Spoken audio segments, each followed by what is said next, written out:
Hello and welcome to another episode of my Working with Evernote series. My name is Pullein and this week I have some amazing news for you. Evernote have launched a new feature as part of their Evernote 10 version. Now, this has been a long time coming. It's been probably 3 or maybe even 4 years since we got a new feature in Evernote. And this new feature is the all new Evernote homepage.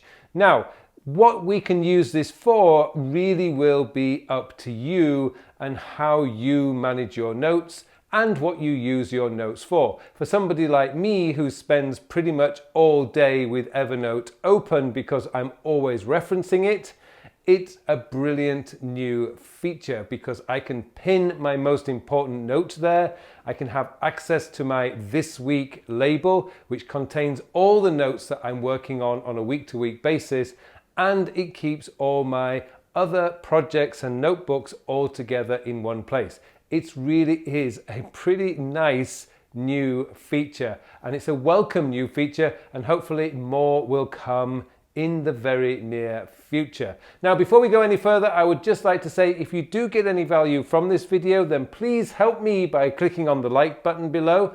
And if you haven't subscribed to my channel yet and you want to get all the latest tips, tricks and news on using Evernote, then please subscribe to my channel. Okay, let me take you into my Evernote demo account now and I'll show you everything you really need to know about Evernote's new home page. Well, welcome to the new Evernote home page. And well, this was a surprise when it came out. I knew something was coming because, like most people, I'd got a hint of what was coming late last year. But now that it's come out, it's actually quite impressive. But you got to be thinking about how you would use this. Now, let me quickly go through what we have here. We have a number of options that you've got. We've got notes at the top. So these are, you can choose this by recent or suggested. I think most people have this as recent. Then we've got scratch pad. We've got recently captured, and you can have the images from that. You can have documents if you collect any documents, audio and email. So you got a few options there. Now, this is all you get if you're using the free account. This is the only options that you have. However, if you have the premium version, you can go into customize and you have a number of additional widgets. So you can actually put in like your shortcuts. So I can move that up there. So I can put my shortcuts here. I can actually change this widget I'm going to remove, but this one here, I think it's too big. So once I make it smaller, it fits into this part here. I've got my scratch pad here. I've got recently captured. Maybe I want to put my notebooks down here. So I'll put my notebooks in here. Nope, I'll just put my notebooks in this area here. And then I've got my notebooks in as well. So I can add in all sorts of things. I may, if I want, I can put a pin note there as well. And I can choose a note that I want to pin. So for example, let's go into here. I've got master projects list.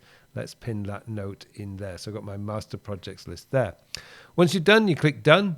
And now you have your home page. So there we go. Now this, as I say, is my demo account. So I don't have very much in my shortcuts, or I do have my master project list, which is very nice there. But I don't really have very much in there.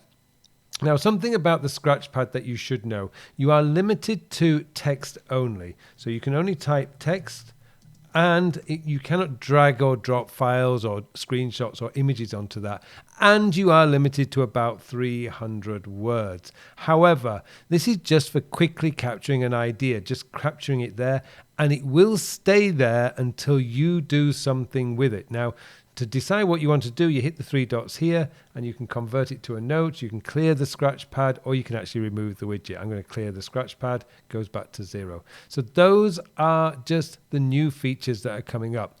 Now, one thing I should point out, although I'm using the web version here, so I can't show you this, but the keyboard shortcuts for this on a Mac is actually Option Command 1, and you will always come back to this. I'm not sure it will work if you use the the keyboard shortcut on the web. No, it doesn't work on the web, but if you're using the app version, you can actually go to your home by just clicking on the keyboard shortcuts. And if you want to know where the keyboard shortcuts are, all you need to do is go into the help menu and you'll see the whole list of keyboard shortcuts. They're really useful because it'll help you to speed up the way that you navigate Evernote. So those are the things that I wanted to just bring your attention to. It's a great new feature. I'm actually beginning to use it a lot more, particularly with my shortcuts, which I put up here, and my pin note. I use the pin note and the shortcuts more than all the other features, but it's a great launching pad to get you straight into your work, and you can actually start putting things in there that will make life a lot easier. Just one quick tip on the pin note. If you've got a few notes that you use every day, then what you can do is create a note with direct links to those notes, and then all you need to do is click within the actual note. So for example, I can go to there, house move, and it brings me to my house move note. So that's a quick way of doing it. You don't actually although you can't edit the actual note from this window, you have to click on the arrow there, take you to the note, but the links are active. You can actually create the links for that. So there's a quick tip for you if you want to use the pin notes to navigate to notes that you use frequently or currently are using. So there you go. That's a quick overview of the new homepage. Future developments, I believe Evernote will be adding widgets in the future. I need that to be confirmed. I did ask them and they haven't replied yet. Not their fault. It was late yesterday when I did ask them, so perhaps that's because of the time zone, they may be still sleeping. But I believe that there will be new widgets coming, or more customization of the existing widgets will come in future updates. But there you go. That's the new Evernote home page. Great little new addition to our functions, and with the updates that are coming out almost pretty much every week now, Evernote is getting better and better. I'm still waiting for Command J to come back. I believe it will be back soon. I just need it because I still have muscle memory for getting to my notes via that keyboard shortcut, but we are getting there. Anyway, so there you go. Thank you very much, Evernote, for this new feature. Thank you also to you for watching, and it just remains for me now to wish you all a very, very productive week. Hello, thank you very much for watching my videos. Now I have something exciting to tell you about. Recently I have developed a brand new time management system. It's a system designed to manage your time in the 21st century. The world has changed a lot over the last 20 years. In fact, it's actually changed a lot this year. And what we need now is a system, a time management system that is very easy to use, easy to maintain, so that you can spend more of your time doing the work. And that's what the time sector system is all about. It's going to change your whole belief system about the way a time management system should work, because this focuses on when you are going to do the task. And let's be honest, it doesn't matter how motivated, inspired, or how urgent something is. If you don't have time to do it, it is never going to get done. And that's what this system is built around, getting your work done, so you can spend more of your time doing the things that you want to do. I hope you join me in this course. The full details of the course are in the show notes below, so please join me, and thank you very much for watching this brief video.